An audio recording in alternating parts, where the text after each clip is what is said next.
فاسألوا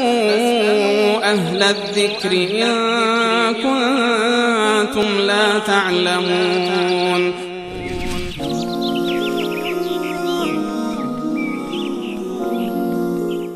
بنابراین برای در مورد داروی جلوگیری سوال کردن که حرام است یا نه؟ بله، داروی جلوگیری که برای جلوگیری از بارداری هست نمی شود که برای این یک حکم کلی رو صادر کرد که قطعاً و 100% در تمام حالات حرام باشه.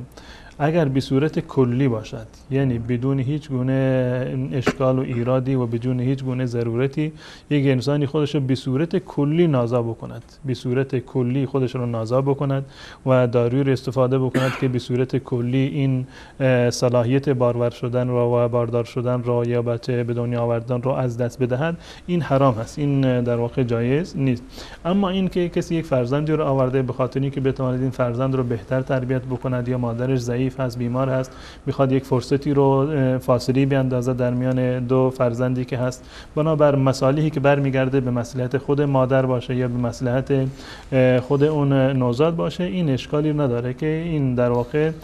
بارداری رو به تأخیر بیاندازند، به صورت کلی قطع نکنند، منتها به تأخیر بیاندازند، 2-3 سالی رو فاصله بیاندازند. این از نظر شرعی حرام نیست و جایز هست، خصوصا وقتی که برمیگرده به مصلحت خود نوزاد باشه، به مصلحت مادرش باشه، مانندی که مادرش مثلا نمیتونه که به این زودی باردار بشه، اگر باردار بشه حق اون نوزاد قبلی رو نمیتونه پرداخت بکنه و نمیتونه به صورت کامل شیرش بدهد، یا اینکه خودش نمیتواند بارور بشود، این یک حکم کاملا جداگانه هست. اگر بنابر ضرورت باشد و در حد مشخصی باشد، یعنی فاصله انداختن تا زمان مشخصی باشد، جایز هست، اشکالی ندارد. اما اینکه به صورت کلی قطع نسل باشه، این جایز نیست.